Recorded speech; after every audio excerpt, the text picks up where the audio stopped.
أعوذ بالله من الشيطان الرجيم بسم الله الرحمن الرحيم من أجل ذلك كتبنا على بني إسرائيل أنه من قتل نفسا بغير نفس أو فساد في الأرض فكأنما قتل الناس جميعا ومن أحياها فكأنما أحيا الناس جميعا ولقد جاءتهم رسلنا بالبينات ثم إن كثيرا منهم بعد ذلك في الأرض لمسرفون۔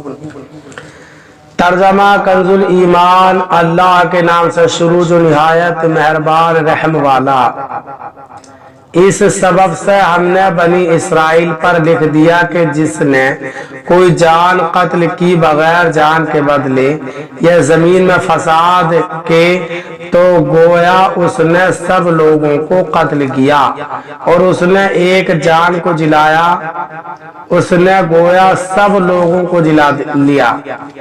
اور بے شک ان کے پاس ہمارے رسول روشن دلیلوں کے ساتھ آئے، پھر بے شک ان میں بہت اس کے بعد زمین میں زیادتی کرنے والے ہیں۔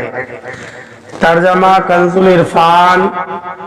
اس کے سبب ہم نے بنی اسرائیل پر لکھ دیا کہ جس نے کسی جان کے بدلے یا زمین میں فساد پھیلانے کے بدلے کے بغیر کسی شخص کو قتل کیا تو گویا اس نے تمام انسانوں کو قتل کر دیا، اور جس نے کسی ایک جان کو قتل سے بچا کر زندہ رکھا اس نے گویا تمام انسانوں کو زندہ رکھا۔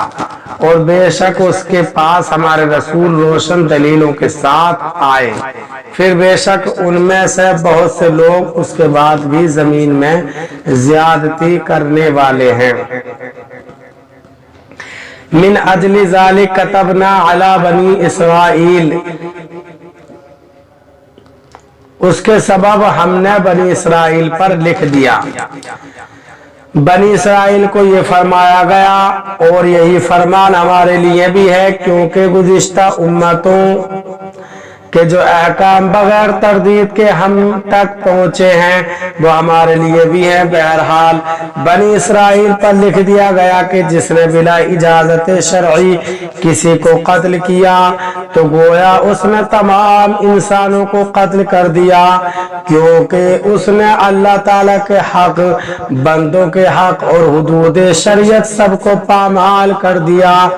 اور جس نے کسی کی زندگی بچا لی، جیسے کسی کو قتل ہونے یا ڈوبنے یا جلنے یا بھوک سے مرنے وغیرہ اسباب ہلاکت سے بچا لیا تو اس نے گویا تمام انسانوں کو بچا لیا۔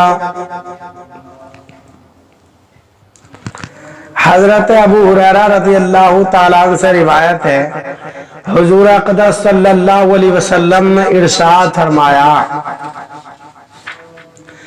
کسی مومن کو قتل کرنے میں اگر زمین و آسمان والے شریک ہو جائیں تو اللہ تعالیٰ ان سب کو جہنم میں دھکیل دے۔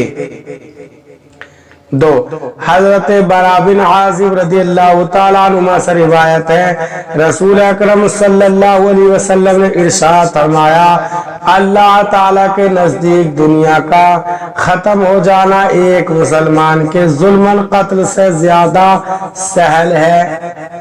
یہ آیت مبارکہ اسلام کی اصل تعلیمات کو واضح کرتی ہے کہ اسلام کس قدر امن و سلامتی کا مذہب ہے، اور اسلام کی نظر میں انسانی جان کی کس قدر اہمیت ہے۔ اس سے ان لوگوں کو عبرت حاصل کرنی چاہیے جو اسلام کی اصل تعلیمات کو پس پشت ڈال کر دامن اسلام پر قتل و غارت گری کے حامی ہونے کا بدنما دھبا لگاتے ہیں، اور ان لوگوں کو بھی نصیحت حاصل کرنی چاہیے جو مسلمان کہلا کر بے قصور لوگوں کو بم دھماکوں اور خود کش حملوں کے ذریعے موت کی نیند سلا کر یہ گمان کرتے ہیں کہ انہوں نے اسلام کی بہت بڑی خدمت سر انجام دے دی۔ قتل کی شدید ممانعت کے ساتھ چند صورتوں کو اس سے جدا رکھا ہے اور آیت مبارکہ میں بیان کرتا وہ صورتیں یہ ہیں: 1. قاتل کو قصاص میں قتل کرنا جائز ہے۔ 2. زمین میں فساد پھیلانے والے کو قتل کرنا جائز ہے، اس کی تفصیل اگلی آیت میں موجود ہے۔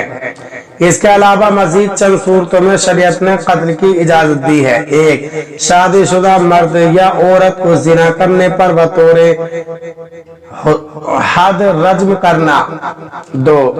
مرتد کو قتل کرنا۔ 3. باغی کو قتل کرنا۔ اللہ تعالی ہمیں قرآن پاک پر عمل کی توفیق عطا فرمائے، آمین۔